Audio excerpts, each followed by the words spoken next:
Hi guys, Warren Speed here. This documentary is all about Featherstone Castle, which is near the small town of Haltwhistle in the county of Northumberland in England. Haltwhistle is located in practically the exact centre of Great Britain, and the settlement at Featherstone Castle dates back to around the 11th century and is allegedly very haunted. The hauntings are centred around the Featherstonehoff family, who used to live there in the 16th century. The daughter of the family, Abigail, loved a son of one of the local rival families, the Ridleys. But she was forbidden to marry this man by her father and was forced to marry the son of another local family, the Blenkinsopps. On Abigail and the Blenkinsop son's wedding day, they all went out on a hunting trip, but they were all slaughtered by the Ridleys, with most of the Ridleys being killed too. Late in the evening, as Albany, Abigail's father, was sat asleep in his great hall, the wedding party returned, riding through the main gates and making their way to their allotted banquet places.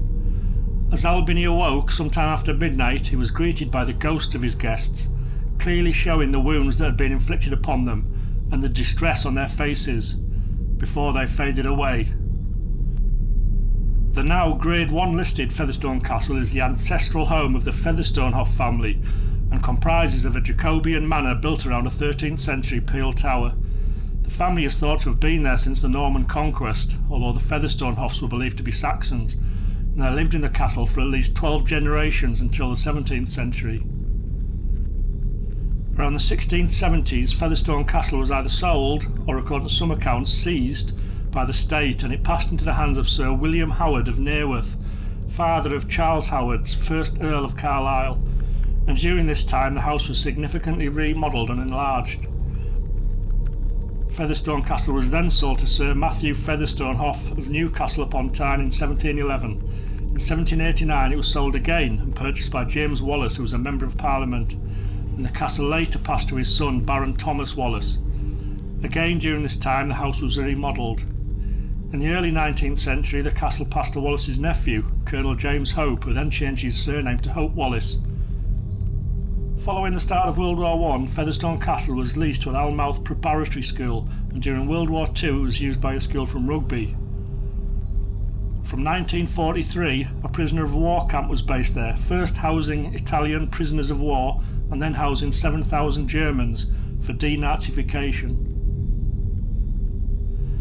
In 1961, Featherstone Castle was bought by Colonel John Clark, and it is his son who is the owner today. Featherstone Castle is now used as a self-catering residential centre for young people and students. But anyway, let's meet a couple of the guys who run the ghost tours around the castle. Hi guys. Hi Warren.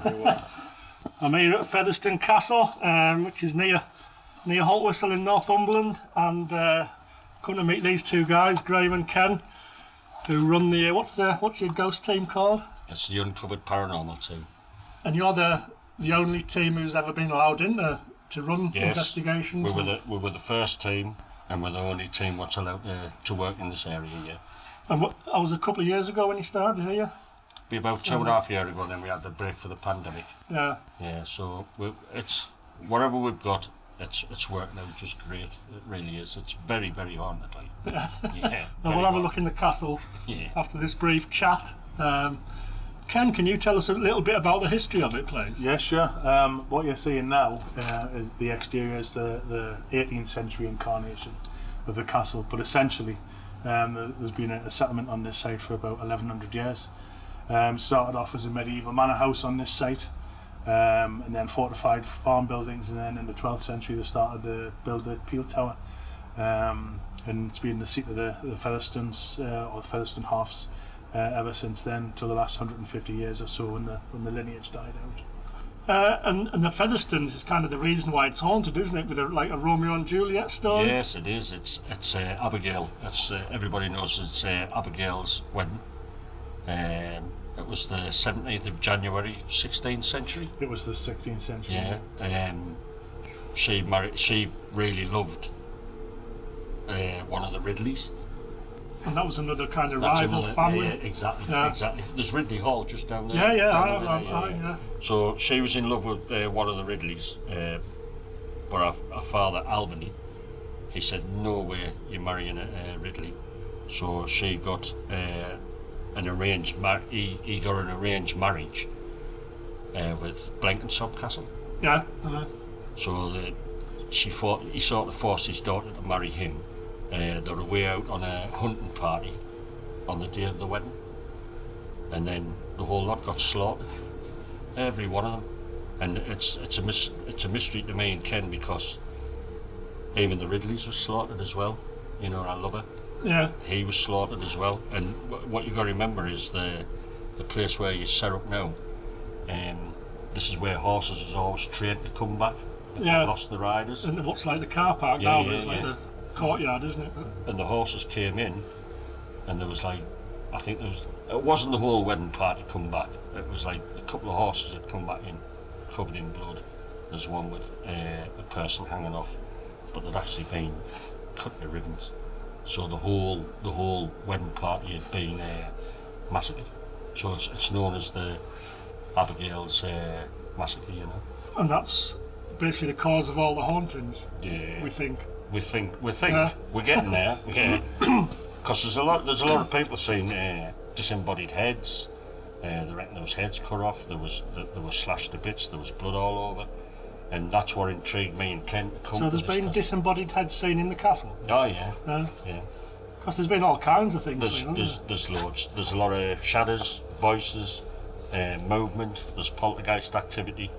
There is a one what's got me and Ken intrigued, and the rest of the team. I'll show you when we get further in there. It's this. Can you remember the screaming woman?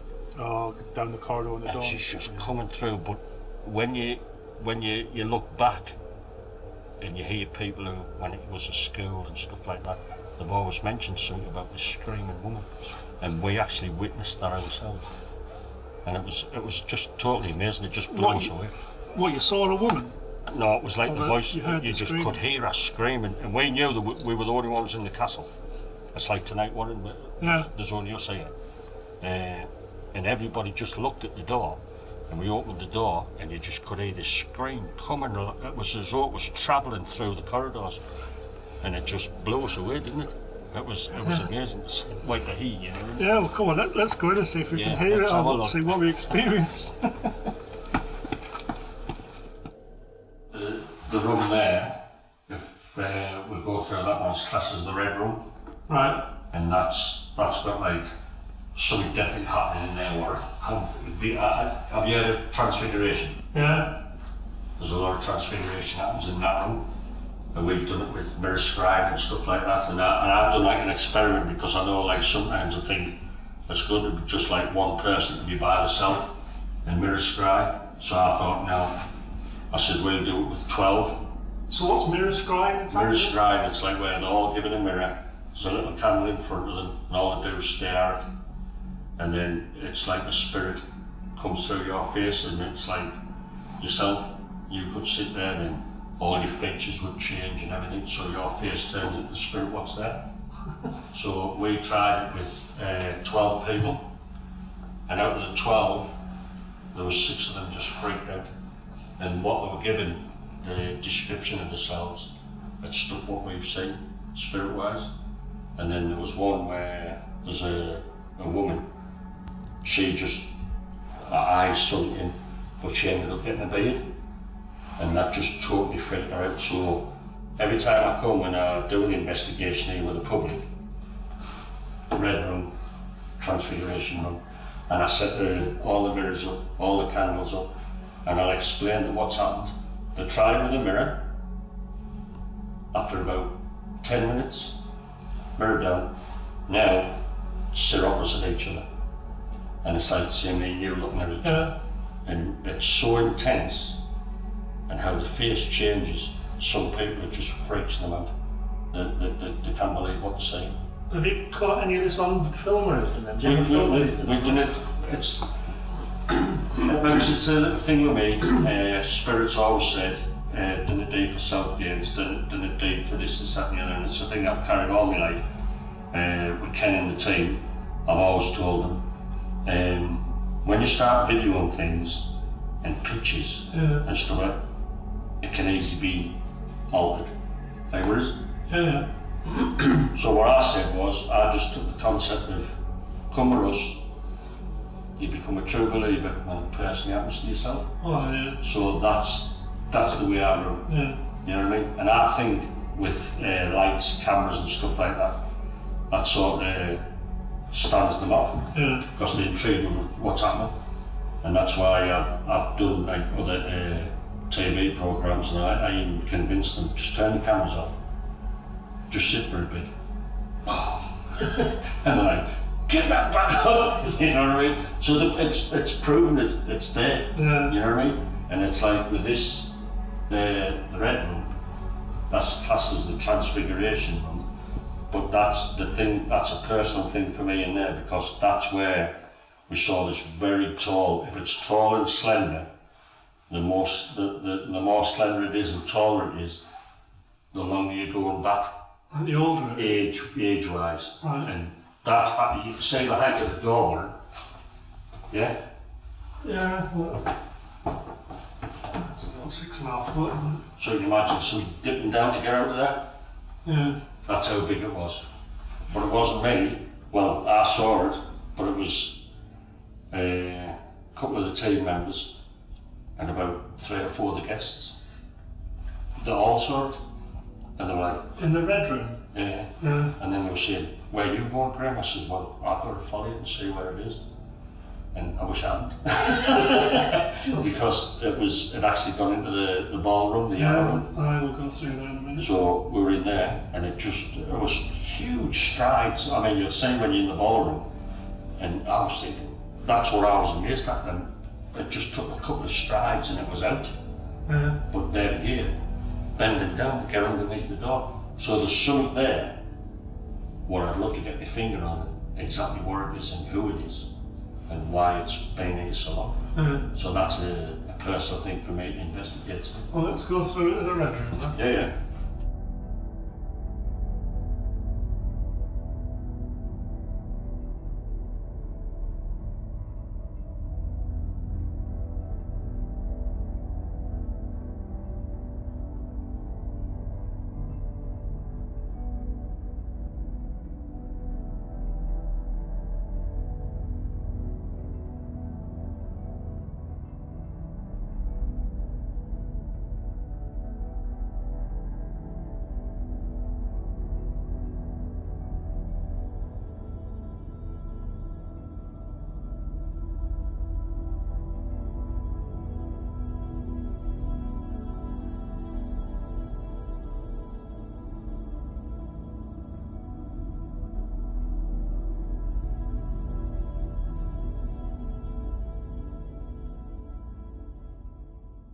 So I'm here with Lynn, who's been on, you've been on quite a few of the vigils here at Featherstone Castle. Quite a few, yes. Yeah. How many would you say, roughly?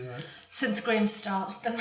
Was that So dozens or? Well, yes, Yeah. it was at the dozens, yeah. Maybe it's 1, 2 a month, Right, okay. yeah. So tell us some of the things you've experienced then. Some of the biggest ones, or? This room, This is the blue room. yeah, we'll get a lot of activity in here when we first came in, and that was Soft Beady Grey. Yeah, the witch. That was the witch, Yeah. yes. She was quite active in here.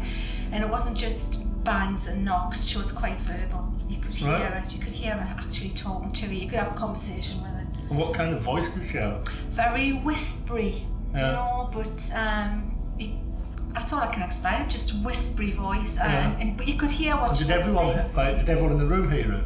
Yeah. Yeah. She's very, very verbal. Right. Yeah. What kind of things does she say? Well, it depends what you want to ask. So you You can can- literally have a conversation Yes, with her.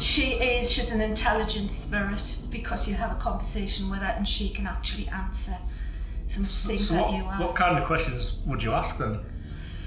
I I mean, if you said to her, you know, what do you think of England football team? don't think she would know what football was, but So does it have to be kind of relevant to the castle and the area? And, yes, Yeah. things like that, yeah. Because it was, when was it again? I remember Graham said earlier, it's about 1,000 years ago, wasn't it, when it all happened and stuff? Yeah, the history for this place is huge. Yeah. It just goes from the centuries. I think it goes back to the 12th century when it was first built. Yeah. So there is a lot of spirit in here. To say as well, we've had Abigail come through. Yeah. We found out that Abigail was, I shouldn't say this, I'll say illegitimate child. Right, that's all right. Right. She was the illegitimate child, but we believe she was a witch as well. Right? She was.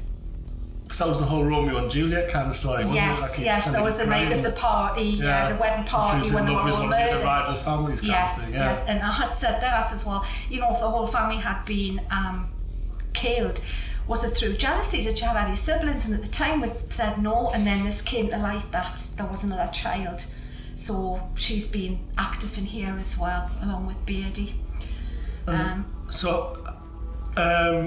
you, when the witch or Abigail kind of appear, I mean, do they actually physically appear? Is there any presence, or is it just a voice? Or? I can't see them. You know, I can't see them. I can hear them. I can feel a presence. Does it feel kind of scary, or what? Or how? It's hard to explain. If it's a nasty spirit, yes, it can. But with these two, when they come in, they might be just whispering, and then they'll interact with you. If they want to interact with you, they'll interact. They'll let you know. Oh, I want to interact with you. Might be through touching you. Might be through poking you. So you get physically touched. Yes, yes. Yeah. Does the temperature in the room change at all when they're Sometimes present? it can. Sometimes it can. I mean, it's quite cold in here anyway, isn't it? It's a bloody castle, I know. It's not just the temperature. Cost a fortune to heat. It's not just the temperature when you're in here, it's the actual darkness of the room itself. And it sounds silly, we all say this, but we'll be sitting there and saying, this sounds silly, but it's darker than dark in here. It goes black. Right. So black you can't see it. So when you're in here doing kind of vigils, do you have it in darkness anyway? Or do you have candles? Yes, it's in darkness. Yeah. We'll come in and sometimes we have a candle on, or someone's got a torch. If we sit on the seats or on the table, and then everything's switched off and we're in the darkness. And then you call out. It's not always Abigail that will come through. It might not just be Beardy. You know, we might get someone else walking through. I can't remember the name of our father.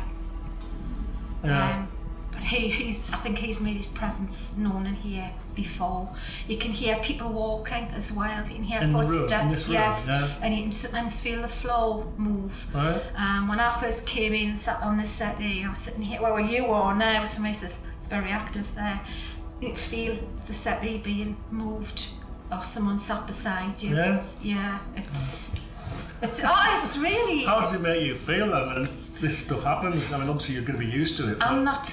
It sounds arrogant. Do you not get goosebumps? You can because you can feel them. The energy changes. You can feel cold, but you do get a tingle or goosebumps. You know, it's just one of those things. It's. What about the rest of the castle? And have you experienced much elsewhere? I love the kitchen. The kitchen. I love the kitchen. The kitchen now used to be the gun room. Yeah. And there was a spirit in there called Henry. We've just found out he's called Henry. Right. Graham didn't want to do this because it was really bugging him, because he knew he was a nasty spirit. Right. He was always coming in and shaking the table when you had the lights out and pounding on it. So obviously, it was as if someone physical was doing that. Yes, and he could feel his presence. It was very heavy. And Graham says, I've got to find out because he murdered this girl, you know. So they weren't very nice people around there back in the day, were they, like centuries ago? I suppose that was life back then, wasn't it? I suppose you've got one or two spirits who are, they're nice and they're helpful, but this one in particular, Graham wanted his name and we couldn't get his name. And the last time I was here, he did a vigil in there, and he says, I haven't wanted to do this, but he actually brought her back to ask who had killed her, give us his name. And when he called her back, he says, he was so really pleasant. He says, I'm sorry. He says, I brought you back. You're in a lovely place. Yes. Yeah. He says, you're in a lovely place, and I don't want to have to bring you back here and ask this. And then the room just lit up. It was white. The white light. Yeah. Everybody saw this white light. And then he said, and then he asked who, what was his name? And very faintly she says, Henry. Right. So Graham says, I've got him. So hopefully tonight, we don't know if he's going to come back with a vengeance or if he's going to. So you haven't kind of been back in the kitchen since? I haven't been back, unfortunately. I mean, I won't be around for that, but I'll have to follow up. I love the kitchen.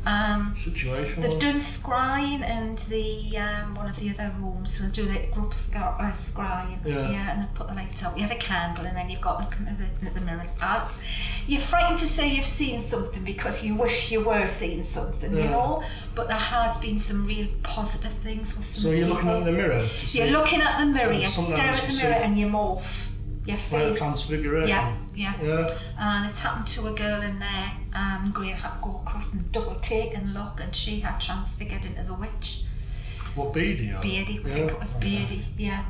Is that? Someone else has seen a black figure come out of the room next door and walk into the room, sort of look and go back. And the lady thought it was like a monk. Yeah. It was like a black hood. Yeah, so that's quite a few things. That's just so many you can't. So what intrigues you about it all then? Why do you come? You know, I've always been interested in spirits since I was small. Yeah. I used to sit staring into a mirror, and my gran used to say, "Look in there, and the devil's gonna come and get you." But you know, and then you forget about it for a while. And have you got any psychic ability that kind of like, you know, like I don't mediums think have? So. No, as I say, I can sometimes hear them. Yeah. I have seen spirit as shadow figures, but not in this castle. Where was that? That was at Chillingham. Chillingham Castle. Yeah, fantastic place. Yeah, fantastic. Yeah, I mean, Chillingham's kind of probably obviously a lot better than here, isn't it? Because this is kind of this is new fresh ground. on the market, so to speak. Yeah, because no one else has done it. And you know, Graham is fantastic at getting them to come forward. Graham's unearthed all these horrible people. Well, they're all horrible. So who's nice then? Is that what positive? I can't think of any offhand. But you know, you can get nasty spirit. I mean, really nasty spirit of being told. And what do they do, or how are they nasty? They throw things at you. They just try to really frighten you. You know, make you feel really uneasy. They can pass their emotions onto you. Yeah. We've had a few people felt a bit weepy in some of the rooms. You know. So when you say throw things at you. Well, can I go back? Well, this wasn't physically thrown. I wasn't here when this happened because we're always laughing about it. We're in this room apparently, and somebody had this potato truck and that was when they were trying to get. They're talking to Beardy, so they can. Greg mentioned that. Yeah, and we just found it. And ran across. It rolled across the floor apparently, and they picked it up. He says, "What was that? A potato." Don't know why she decided that was a potato, you know. But for spirit to do that, you know, it takes a lot. It's unbelievable, isn't it? You know, kind of. But I'm looking forward to tonight. Just to see what happens tonight. I'll get back in touch with Graham afterwards, you know, see if anything happens, because I won't be here. But all right, well, thanks very much then. The attic. Can I just mention the attic? That is not a nice place. No, well, we weren't allowed to go up there earlier, you know, like when we were on the other day. Oh, right. So we go to the attic. Because Graham said it's weird, the energy. When we used to go to Chillingham and we used to go to the dungeons, I always used to get this gut feeling. I don't want to go in there. It was always a foreboding feeling. Sometimes I would get in and I was fine, and others I really felt not right, and that's what I feel like in the attic sometimes. You just don't want to be there. Yeah, it's horrible. So the spirit doesn't want you coming in, so... We just don't know what spirit's up there at the time, because they follow you around. They're probably in here listening. Well, I wish they'd show themselves on camera. But they don't do it on camera. No, they don't. No, they avoid the cameras. Yeah. All right, well, thank you very much. You're welcome. Cheers. Welcome. Thank you.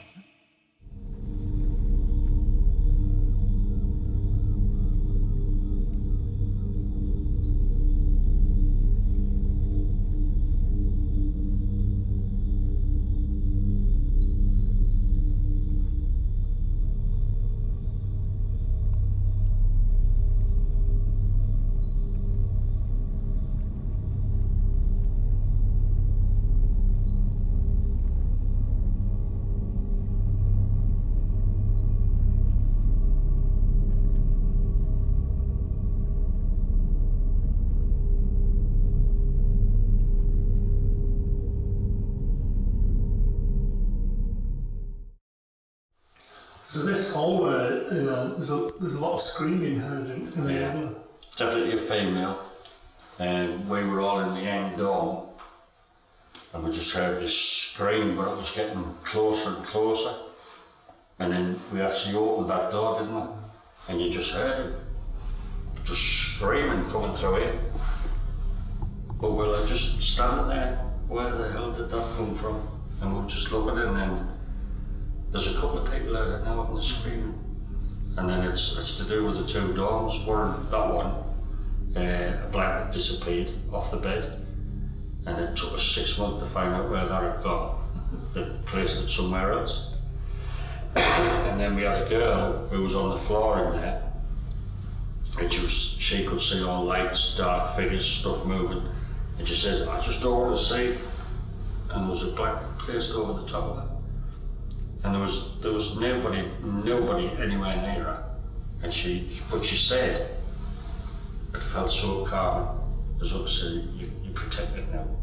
And then after that, it was like a split second, and she went, whoa, but there is, you know, it was a little bit funny, that, you know.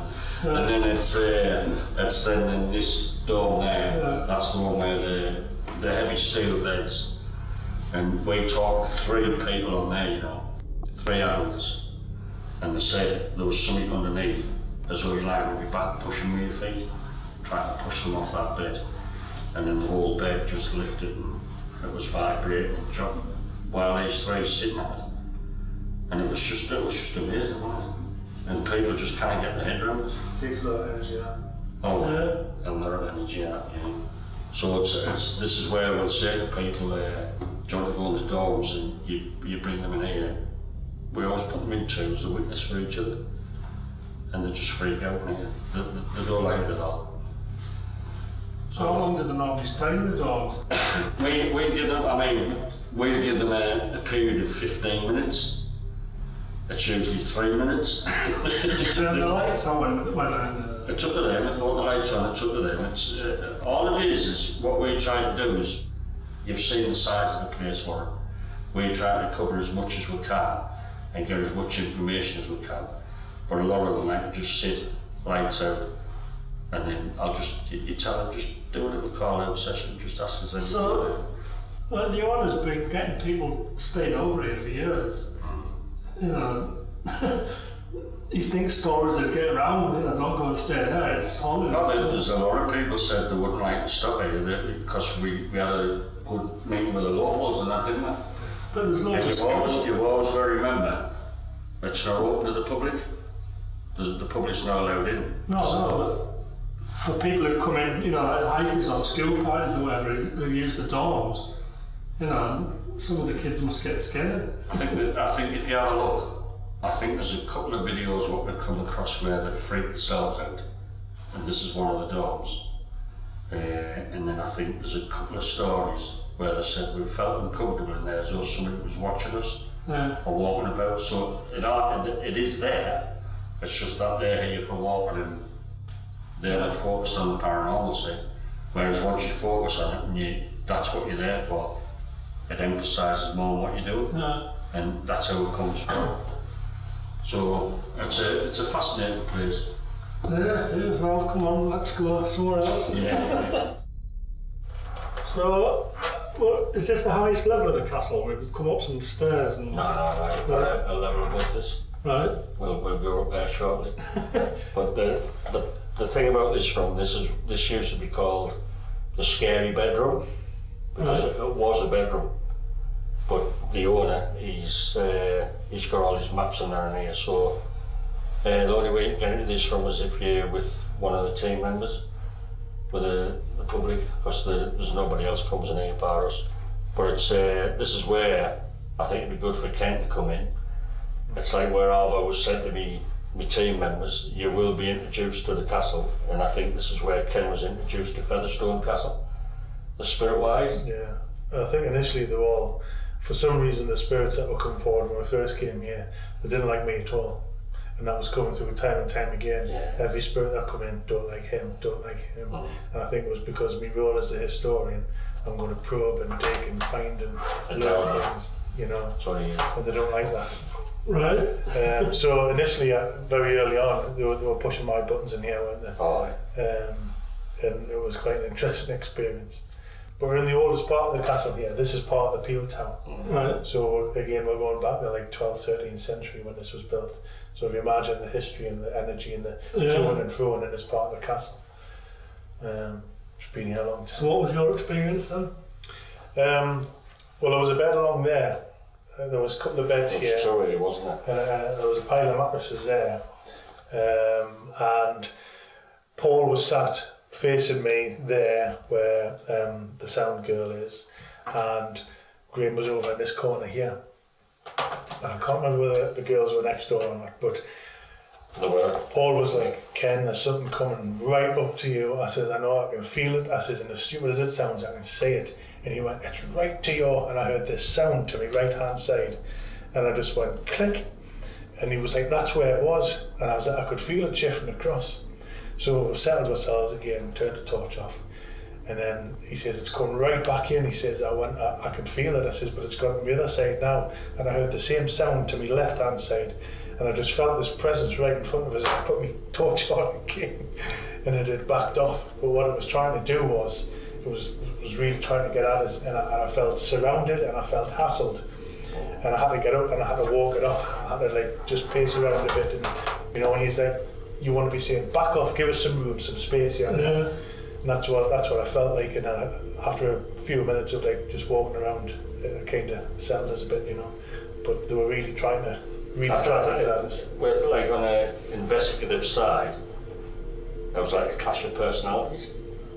And that's like what I said, when you come to a place like this, you're really delving into the history and the past, and there's a lot of things I like to keep hidden. Yeah. And Ken's the one that's bringing it out. So it was like it was a bit traumatizing really, because Ken just wasn't himself at all. He wasn't himself at all. I was trying to say to him, Ken, you need to sit down, you need to, you know, get a breather from it. And he was just like, I'm all right. And you could see the way he was turning and walking, it's as though he was surrounded. Yeah. And it was like I think it was a battle of wits there, like. And once Ken sort of like accepted it, it sort of just eased off. And then that's when we come with this story, you know, Warren. And all that, yeah. It's screwed shut, you can't get into it. There's a reason it's screwed shut. I think it's just separate the rooms. Right. Because there is a stairwell, a medieval stairwell. What's in there? I'm actually going to put you in that and see what you get down there. Right. But it was the knocking, the banging coming from the door the other side. And What, so you were in this room at one point and there was banging? oh, definitely scratching. But you can't actually get into the other side of that door? Not from this room. Not from this room, from upstairs. Right.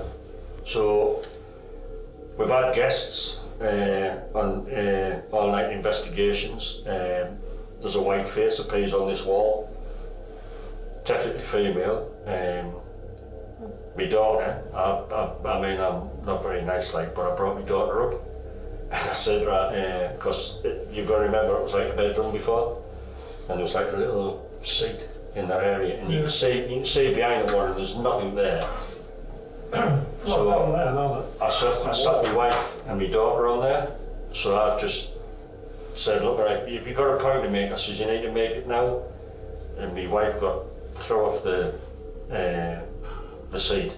And then my daughter, she says, oh, I've got to go. I says, well, what's happened? And she said there was just something like sort of tugged there and rubbed her face. Yeah. So she had to get up and go. And then when we put guests in here, the guests that's coming out with exactly the same thing. They're getting touched, the face stroked, and it's just, but I think it's to do with the other side of that door you were just wearing. That's what I think it is, and that's why it's like a stairwell, but it comes down, but it stops just shy of this door. It's just sealed off for some reason. So if you did open that door, then there'd be like a tiny little room, and then. No, it's just a little. There'll be a little turn where you know where you get your spiral staircase. That's all it is out there. But I thought you said if you come down the staircase, it doesn't end up at that door. just a little bit past it, and then it's sealed off, like the stairs are sealed off. Right. You'll see what I mean when I put you down there. Put me down there. But it's the girl, Beady Gray, the witch of Featherstone. She tends to make an appearance in here. You can feel the floor is Oh, yeah. a bit, especially where Charlie and there is. You can hear it. You can feel it. What happens is we get guests sitting around the table, and it's what we've said before. Just have a conversation with yourselves. If they want to come in, they'll come. There you go. There's something now. And it's here. I can feel that. And it's definitely female. Definitely female. Females stood next to Charlie who's doing sound, yeah? There's definitely a female coming there because the hairs on my arms is coming up. This chair here, we saw a lady in there, and she wasn't disrespectful, but she just thought, she was sort of saying, I don't like believing witches type thing. Yeah. And she got thrown off the chair, and there was nobody sat, and she freaked out, and she ended up right back against that wall, and I think it was yourself, Ken, was it when you were calling her down there? Sort of. And she was saying, I'm not getting back in there again. But what I liked about it is, we had a woman, there was a chair, she was sitting there, and she said, I saw a shadow shoot around here, shoot across that way, and then poof, she was gone. Well, that's not the first, it's happened 3 times now. 3 times, and the last one was there was a bloke sitting in there. What, I was in that chair? I was in that chair. He felt it move, and then, we checking everything, and you're thinking, is anybody else touching it? Well, let me And sit in that chair then. So this is the chair that people get thrown out on? Yeah, it is. It's scary when you sit. I mean, we feel sorry for the guests who are sitting in it. You know what I mean? But it's like, I've seen it that often. I've seen chairs move. It's like what we've said. You see a chair come out, but the ultimate thing is, while everybody's watching, if you're that clever, intelligent, can you pull the chair back in? And I've seen it pull it. But it's just something about this chair, because what happens is when you come in here, there's like a sequence. What happens? It's like this female, she's still here, and she's just like watching, but you get like, it comes from there, comes through, and then you get something from this side comes in, and a lot of it's associated with Beady Gray, and I'm talking the whole floor lifts and down, and this is why you've got about 10 or 15 people in here, and all of on the whole floor's heaving, and the people's like, they can't believe what's happening. But this chair, for some reason, whoever's sitting in it, when the activity's up and it's built and it's aware, it's this chair that's being pulled round while somebody's been on it, tipped over with a girl in it, and then we were talking just like we are now, and then the bloke said, I'll sit in there, all the lights out, just sit and talk, and the next thing, he's gone. And it's amazing when you see it. It's scary, but it is amazing. Yeah. Do you think because, I think we've said this, haven't we, with the cameras being on, that the kind of spirits back away? It's like when you get there now, I know this lady what's there, she's intrigued. Because you've got to remember, every time you come to rooms and stuff like that, something like this has never been done work in this country where you're at. Well, with us filming? We're filming and stuff like that. So that's why. So they're just intrigued with you. And it's like I say, you can feel them coming in, then they love it.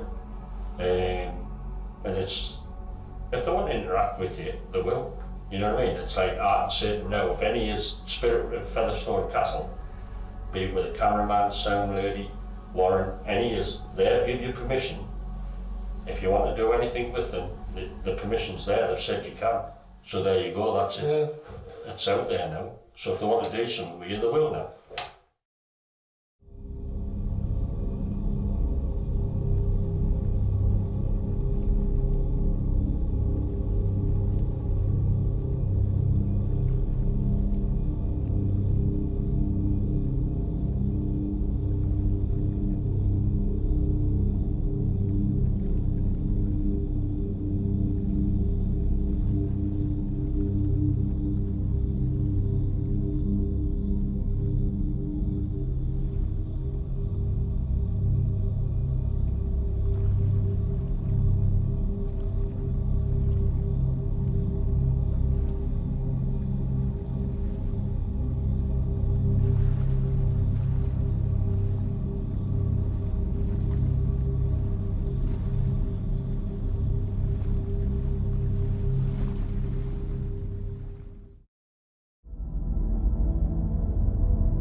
So I'm here with Francesca, who's been on a number of vigils as well. Yeah. And you were saying earlier that you're quite kind of sensitive to auras and things like that. Yeah. When there's a lot of activity, I start seeing kind of blue auras, lights. Is the other class kind of orbs, so when they come in, it's like a white mist, and then it starts to get brighter, and in certain times as well, it lights up the room, depending on the activity as well. So can other people see these, or is it Yeah. more than you, or? I think over the last few years, it's starting to become more and more prominent when I can see them. Graham can see them, and there's been times where I've said, look, I'm starting to see lights, and Graham definitely goes, that's where I've been seeing them, but I guess it depends as well on if they're tuned in. I'm not sure how that works. Yeah, Graham said that about, obviously some people are more attuned than others, aren't they? I'm not sure how that works exactly. 'Cause I'm not attuned at all. Some guests can see the lights, so it makes me feel kind of, I don't know, good about myself when I can see them. Well, so. yeah, it's bizarre, really, isn't it? That how some people are more attuned to it. But so when you can see the white mist, is that kind of a spirit, do you think, or Yeah. So when like if an Graham, advanced warning, or it's actual spirit? I'm not exactly sure how it works. Sometimes when Graham does a call out, there's knocks, bangs you can ask questions, yes or no, and there's knocks, or can you do this? And sometimes the spirits answer with like banging of tables or banging of doors, shadows as well. But sometimes when you're so involved with the activity, it just starts kind of creeping in when the activity's starting to get heightened. Right. And sometimes the blue aura kind of comes in. There's green as well, so it means that there's kind of, I've heard that it's when a spirit starts kind of showing itself, when there's more like energy in the room. Right. So basically, you're seeing energy then. Pretty much. Because that's what I mean. I know a medium, a really good medium. You know, she always says it's all about energy. You know. So do you think? I mean, like, is the blue kind of the initial? Like, I mean, does it go white, blue, green, or what? I'm not sure. Sometimes it comes in Just straight varies. away with blue. In certain areas, white lines, mist. It depends on how the spirit's interacting as well. And you start. Was it because I know Graham used to work in Chillingham Castle, do the ghost vigils and tours there, and you started going there? Yeah, quite a few years ago. A lot when I was younger, I used to get headaches. I used to see white flashes in my vision. Yeah. Used to come away with after the castle absolutely wiped out, and started coming to Featherstone different other locations. Started to accept that what I was seeing was kind of spirits trying to communicate, and the headaches started going away. So, I mean, Lynn was saying about, you know, in this room, in the blue room, about BD and Abigail, actually, you know, you could hear them, you know, you can have conversations with them and speak to them. And so have you had conversation, you know, have you heard the voices of spirits? Yeah, there's some places that are very, very clear, predominantly loud. BD in here, sometimes you can hear laughter. It's not a nice kind of like the whispers, right, the kind of gaspy or echoey. There's I wish I shouts. could experience it. There's been some guests in here where they've asked for activity and there's a potato dropped. Yeah, So the legendary potato I story. don't know where it's come from, but the potato's dropped just out of air. Yeah. So did you see anything, you know, when you were at Chillingham, what was your kind of biggest, you know, what was your most serious paranormal experience there? I'm not too sure. Again, I was just. Was it just the there mist with you the were guests. kind of seeing? Yeah, the energy. When I came up to Featherstone, I've had like things touch. Yeah. I think it's now called the map room. Yeah, we've been up there, yeah. Where I was getting touched up, not up the leg, but it was if somebody was grabbing my leg trying to pull themselves up, the floor starts kind of wobbling because the energy's moving, but the floor's totally flat. Yeah. So how does that make you feel when you know when you? To be fair, I know some people absolutely scream out in terror, but it shocked me at the point when, hang on, something's touching my leg. Yeah. And then I just kind of accepted it, got on with it, started listening. There was like things being whispered, like not auditory but very small. You had to listen very quietly. Yeah. And So when it was grabbing your leg, you know, what happened? What happened? Did it just stop, or it did happened you interact with them, or? It happened twice where they were calling out for spirits, seeing shadows across the floor, moving across the room, and it just felt like it was trying to pull itself up my leg. Yeah. That's obviously, I think when you're not calling out, but at the point where I said someone's touching my leg, it stopped, but there was whispers and then it started again. So I think it's at that acknowledgement that, you know, that it has done something, you've acknowledged that. I think that's what we're wanting. Right. What about other conversations or voices, or, you know, have you heard much else? Different places, yeah. So I don't know if you've heard of the kitchen. No, I didn't mention the kitchen. I can't remember, it was Henry. So the last time I was on that vigil, that Graham called out for the name of the spirit from the person that had been murdered. Yeah, that Henry had killed. So yeah, it was really weird. It was very audible. The light in the room, it was as if somebody had turned on a torch and the room lit up. There was no way of explaining how the light came in the room because there was blockouts on the window. We tried to debunk it, you know, like there's a light outside or somebody's in the room upstairs, but there was nothing to prove So that. how many people were in the room at the time when that happened? Around the table there was probably about 6 or 7 people, so it was quite a large number of people that had seen it and heard it. So did that light tie in with, you know, the girl or the woman who'd been murdered then? Yeah, Was that kind of... so Graham obviously had called out for the lady to reveal the name. Yeah. And as soon as she revealed the name, the light started to kind of come through as if there was a relief that she'd said it and then it disappeared. And there was a total calm. I don't know how to explain the total calm, it's just the atmosphere in the room, totally calm. Yeah. So, I mean, do you feel scared at all when all this happened? How do you? I've kind of grown with it. There were situations Jill and Graham or Steph, everybody in the team, used to pick a random person and say, do you fancy doing a lone vigil? I think the last time I did a lone vigil, like the first time I did a lone vigil at Chillingham, I sat there as long as I could, absolutely bricking it. That'd be... I saw lights, but I had to debunk it because it was very from the ceiling to the floor, and I had to get up with my torch and have a look. Yeah. It was next to a fire exit, but there was nobody there. The fire exit led out to outside. Yeah. And it was as if somebody had shone like a beam of light from the floor to the ceiling. Nobody had their torches on, nobody was nearby. So there was nothing, you couldn't debunk it, No, basically? I couldn't debunk it. I tried to be as sensible about it as well. Where creaking, I can understand creaking, you know, like debunking that, there's footsteps, but if everybody's silent, you've kind of got to say, hang on, where's that coming from? Yeah. That's bizarre. Alright, well, thanks a lot, Francesca. Thank you. Cheers.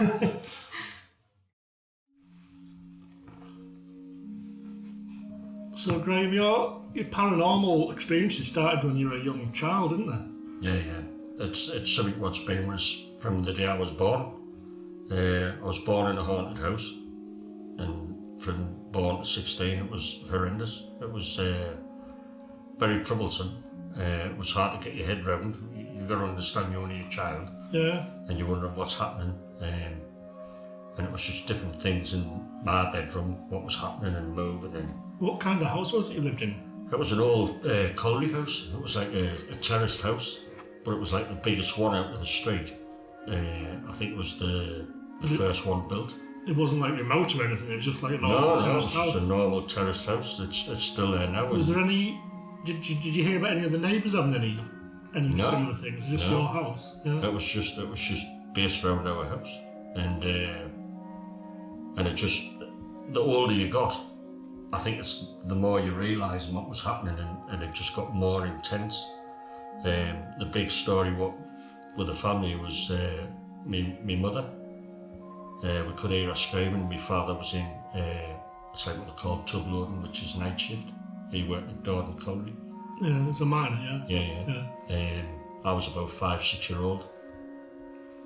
My 2 older brothers. My older brother, he was in a bedroom with me, but there were massive rooms, and there was like 2 double beds, and you had loads of space and a cupboard, and it had the old fireplaces in. Yeah. And we just heard me mother screaming, so we all jumped up, and as I say, I'm toddling behind, 5-6 year old. And just when they opened this door, and you just saw this quilt, and you can picture it now, and she's screaming, got hold of it here. And we're at the door like down here, looking in. But the quilt was pulled this way, and it was so taut, but there was nothing there. Yeah. And I couldn't get my head around. I was thinking, well, you know, what's going on? So my 2 brothers, thinking of the safety of me man, then dove onto the quilt and onto me man. And then I'm just standing at the door, like, jaw dropped, like, what's going on? and then the quilt just dropped, and it was just so bizarre. Yeah. Especially the age I was, and then, like I say, the older you got, the more things start happening. And me dad, for some reason, he decides to get us a ventriloquist dummy. Worst thing in the world, worried. Yeah. Oh yeah. He used to sit on a chair beside my bed, but I could physically see it was a girl and a boy, and I knew it was definitely a girl and a boy. They were very playful, and they used to run across the floor. You could hear them run across the floor, but I was like trying to hide from it or turn my back on it. But I realised that wasn't working, so it's like to this day, if anything's happening, I always face it. I never turn my back on anything. And then you could hear them giggling, laughing. So could you actually see them? Oh, you could see them. And what were the dress? What kind of? I'd say Victorian. Yeah. Definitely Victorian. And then the thing what really frightened us, and of course, that's when you get older, then they said, oh, we realised that, but we were too young to tell you what was happening. Yeah. So the sort of... Your brothers? Yeah. We knew it was happening, but we couldn't tell you. They were trying to talk you down all the time. Yeah, trying to protect you, kind of thing. Yeah. And then it was the ventriloquist, and it just turned, and the mouth's going like this, and I'm just like, what the hell, you know what I mean? And it was a girl's voice come through it, and that just freaked us out. And I'm up screaming. John, my older brother, he was like, what's the matter? And I was saying the dummy's taught us, and he was saying, behave, man, just get into bed, you'll be all right, and stuff like that. But you could hear them giggling, and it was horrendous. It really was. What kind of things did the girl make? It was, to be honest with you, when you think about it, it was like trying to say like hello. Yeah. And it was just this. You're safe. You know what I mean? They were trying to tell you they're not going to hurt you. Yeah. I did get a little bit of comfort with that, but it was the fact of them being there, because I'm the youngest who had to get into bed first. Yeah. And I used to, honestly, Warren, I used to be petrified. Got into bed and I used to cry a lot, and my dad's one of these, don't be silly. It doesn't work, but it was my dad's mother, my grandmother. She knew, because she was into reading tea leaves and stuff like that, and she used to tell us, and the biggest thing I learned of my grandmother was, if you accept things, it will sail you through it. So I sort of accepted it, and it's sort of like calmed down a bit, and you just expected it. And then it was like, there was one time, what really frightened us was this dark shadow in the corner. In the bedroom? And that frightened us, because I'm getting used to the little bits, the little boy and girl. But it was this huge black shadow, and I screamed. I remember screaming. My dad ran up and he was, what's the matter? I says, there's a black thing in the corner. That's what I said. And he was like, you've been dreaming? I says, no, I wasn't dreaming. And then, I sort of calmed us down a bit. He went, my brother came in. I went, John, gonna eat. He says, don't worry, I'll look after you, you'll be all right. Lying there, then I saw it again. It was this huge black shadow. Yeah. And then my brother turned, he was like looking, and he sort of, oh, you'll be all right, this, that and the other. And then it was later on, when I was about 12, 13, that's when he come out. He says, can you remember that big black shadow? So he'd seen it as well, you know what I mean? And then the other worst thing was my brother, who had the bedroom across the corridor from us. It was this banging, and this was about 2 o'clock in the morning. And I used to always have my hands over my ears, or I was trying to hide all the time, because it was noises, banging, scuffling, things moving in the bedroom, and then with just this huge banging. And I went with my brother, John, and we opened our door, and it was, honestly, it was like a door breathing. It was like as though it was born out. Yeah. And it was just horrible. The thing what gets you was the horrible feeling. Me, in my head, I was thinking, this is the same thing what was getting me mad. You know what I mean? That's the feeling what I got. And then my brother, Paul, he was trying, because it had the old knobs on when you turned to go, And he was trying to turn that, and he was shouting, he says, the door's stuck. He says, but there's something at the door. And I was starting to get panicking, and then it just sort of, as quick as it happens, it's as quick as it went. And then the door just sort of like come in, it was cracking and banging. Yeah. And then he just opened the door and he went, oh, he says, that was horrible, that in there. So, as all the brothers, we all knew there was something happening, and we knew there was something going on there. But what it is, why they were there, that's a thing which I think I didn't want to know. And when we moved, I remember 16-year-old, we're moving further into modern houses and stuff like that. That was when my life started then. You know what I mean? And that's what it was.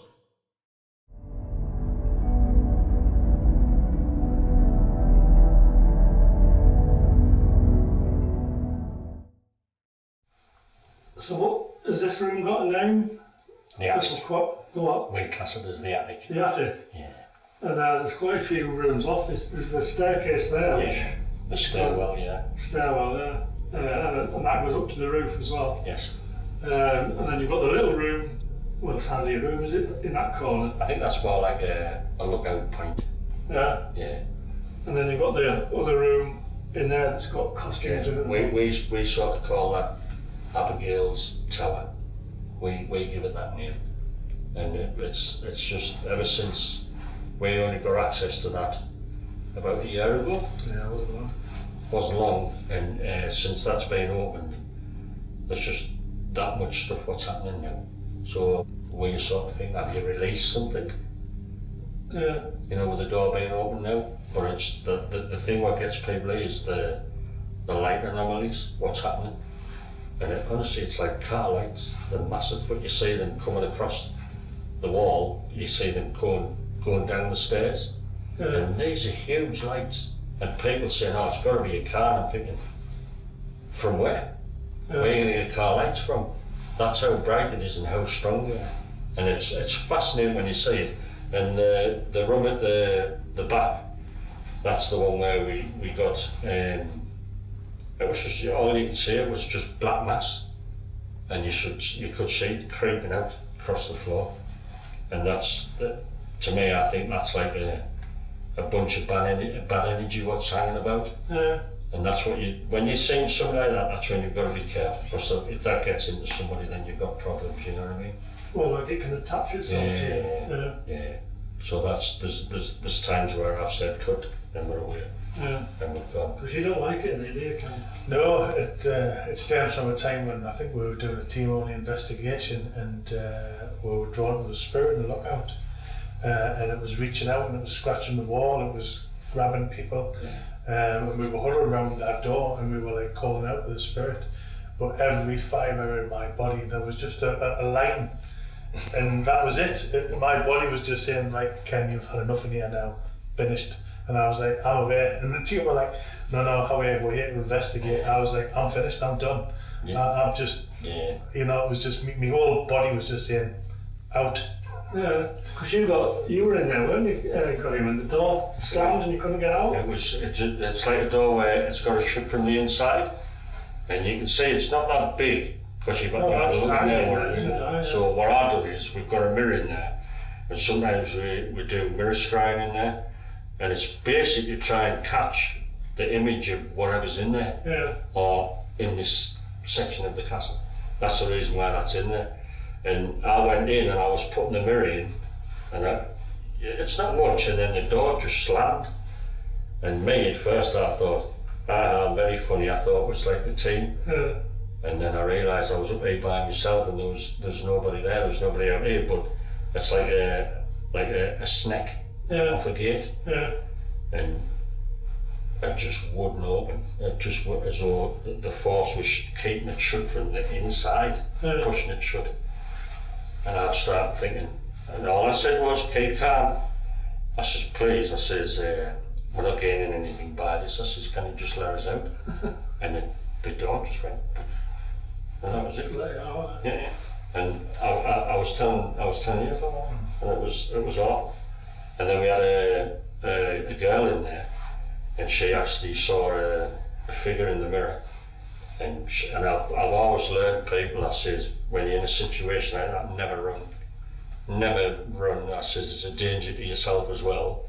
I says, just, if you're not happy with it, just stand up and just walk away from it. I says, never run. Gosh, you come out there like a greyhound. Once you... And like as I say, when we're on about the intelligent haunting, that's the table. What was lifted and through as Jill was passing through here, which the spirit said in the kitchen, that's what he was going to do. And that was, it was so fantastic for that to happen. Because you were doing a Ouija board downstairs, weren't you? In the kitchen, yeah. And you're saying, basically, you know, prove that. A spirit come out of the board and he says, oh, I know where Jill is. And it was Simon who was running that. And Simon says, well, where is she? She's in the attic now. And that's what it's spelled out on the board, in attic. And he went, well, prove it, if she's in the attic. And he did say, scare her now. Did you hear that down on the stairs there? Did I what? Did you hear something on the stairs there? No. I did. I thought I did. Yeah. And then what happened was, is Jill, because you've been down the stairwell, Warren? Yeah. Jill come in with a guest, put him down the stairwell, and then in the kitchen downstairs it said, she's alone now. And Simon said, well, do it now then, and prove it. And Jill just got past this chair and this whole table just banged and rocked and buff, and she was off like a shot. And she comes screaming, she comes screaming down them stairs, wasn't she? But Simon could hear her screams, and Simon was sort of met, and I said, he goes, has something just frightened you? Yeah, get in. And we said, oh, what's happening? He says, it just told us that's what it was going to do. So it was a huge night. Yeah. And it's what it's telling you is intelligent haunting. They're listening to what you're saying, and they will act on what you ask them. And it just blew me away. I just thought it was amazing. It'd be hard to beat that. Yeah. That's kind of that's a high. That's a real high. It's a very high, yeah. Yeah.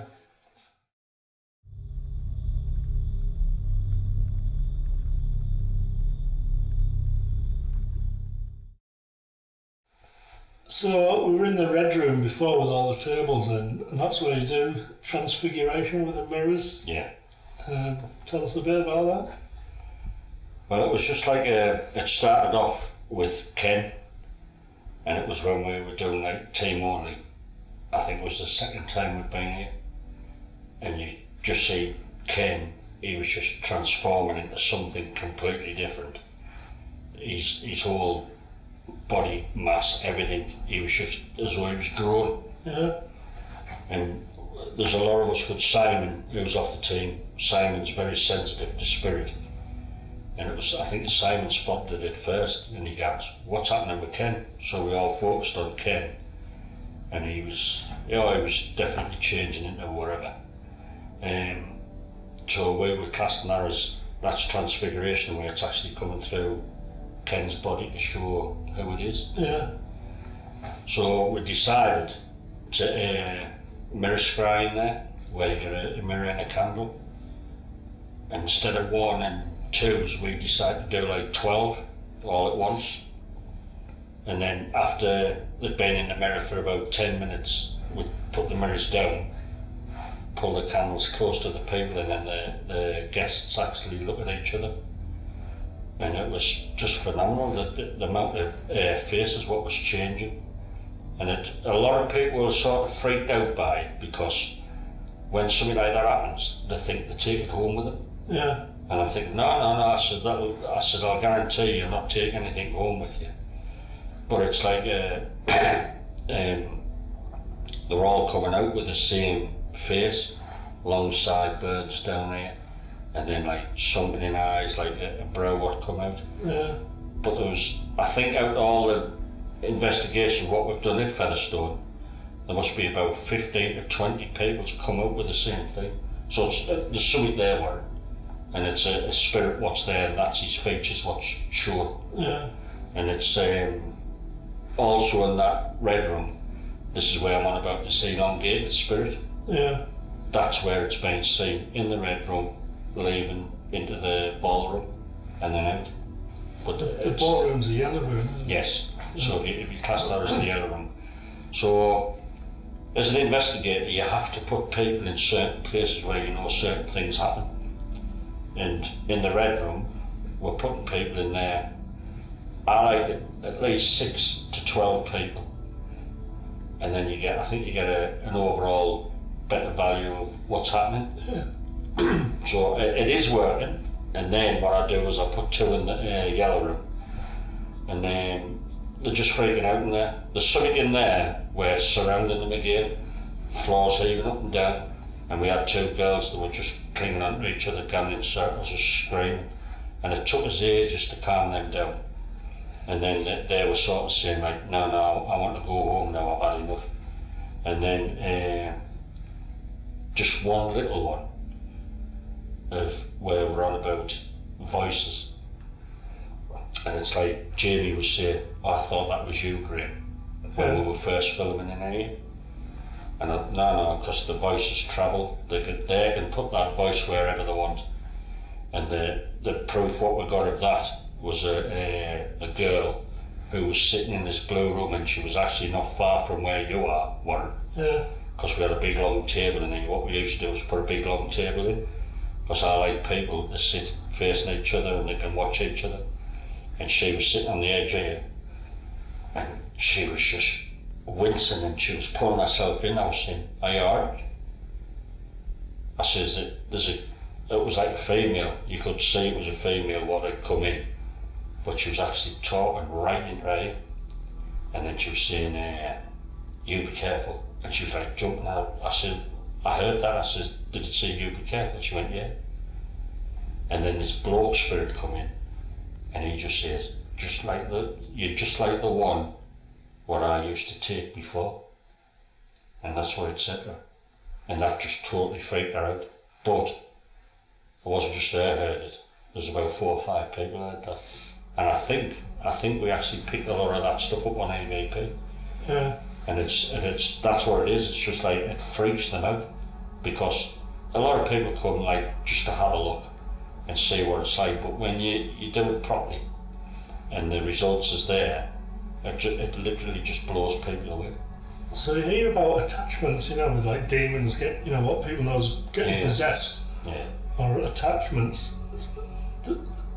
Why don't you think that'll ever happen? Possession is very rare. It's very rare, and I've had talks about it. Sometimes people ask us to come and I'll have a chat with them about different things, and I'll say possession's very rare. Says attachment. I says what attachment is, and what I've come across personally with guests what I've had over the last 15, 20 years.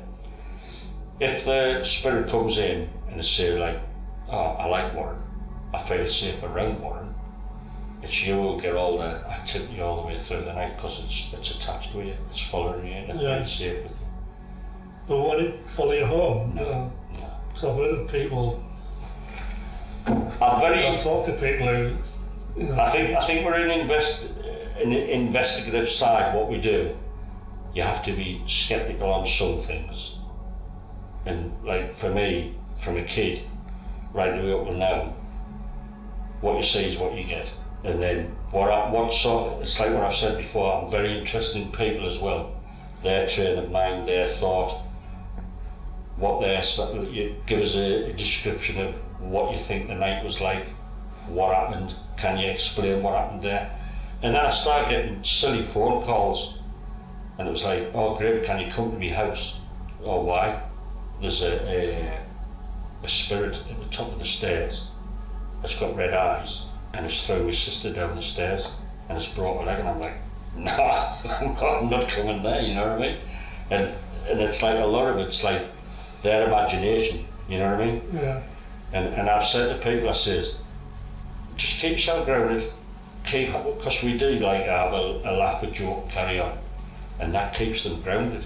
And honestly, Warren, after 20 years we've done it, there's not one person gone home with anything attached to them or anything like that. Because I always open up saying, thank you for allowing us coming into your house. Get your boundaries set. Yeah. It's your house, we're a guest in your house, you know what I mean? And that's the type of route what we go down. And then it's like, they're not interested in coming home with you. They're not interested at all. Can you sense anything in the room at the moment? A woman again, at this top corner, but what she's, I mean, that's why I've been like turning around, because what she's did, she's nothing. I think it's an agreement. Yeah. And then it's like, the other one's like one of my team members, Steph. She was sitting on that sofa at the back there, and it was something where once somebody tells us something or explains what's happened, I sort of try my hardest to reenact it, to try to get it to happen again. Because something, for me to be, yes, that happens at Featherstone Castle, it has to happen about 6-7 times, you know what I mean? Not just one story. And she said it was like a Catherine wheel, spinning and spinning, but coming towards her, to her face. And I mean, she's a lovely girl, Steph, like, she's been on the team for a while now, and it just freaked her out. She had to go. And she says, that's one thing I'll never forget. And I says, what do you mean, a Catherine wheel? She says, like a spinning light, very fast, just come towards her face. And I was thinking, well, what the hell does that mean? That's the investigative side of me thinking, why, what does that mean? Because a lot of people think, because something's happening, stuff like that, it's a message. Sometimes it's not. Yeah. Do you know what I mean? And it's just like, it's just something what's happened. It doesn't mean, you know, something's going to happen to you, this, that, and they always look on the bad side or the dark side. And I said, nah, says a lot of it, if you keep it simple, it will be simple. And it's like the time where Jill got pushed off the table. It wasn't it's an evil poltergeist, it's an evil spirit. It wasn't just like, get off the table, do you do that at all? And it's just something as simple as that. Yeah. And this is where I try to get across to people, you know. And it's, but with the Red Room, when we're scrying, it's a winner there, like, because when you see two people looking at each other, and sometimes it's man and wife, or it's mother-daughter, or it's father-daughter, and they just freak out, and they say, it just horrifies them, and then you're there just to calm them down, and just say, look, all it is a spirit showing itself. Yeah. You know what I mean? And I says, and that's it. I says, what did you ask for? And I've always said to people, every time they do something like this, be careful what you ask for, because you might just get it. And then it's like, and I said, it's like you could be sitting in here, and it's like yourself worried, you could say, any spirit in Featherstone Castle, if you're there, come and pull me hair. It's not going to happen at that instant, but half an hour now down, somebody's pointing, you think, oh, somebody's pulling me hair. What did you ask for? You know what I mean? And it's as simple as that. All right, well, thanks very much, Graham. No, it's been an absolute Brilliant. pleasure. It's been an absolute Thank you to pleasure. everyone, all the spirits Yes, thank you. in Featherstone Castle. Not that I've seen any myself, but I think Charlie sensed some unsound. And cheers, Ken, stood over there. All right, guys, hope you've enjoyed that. Cheers. Thank you.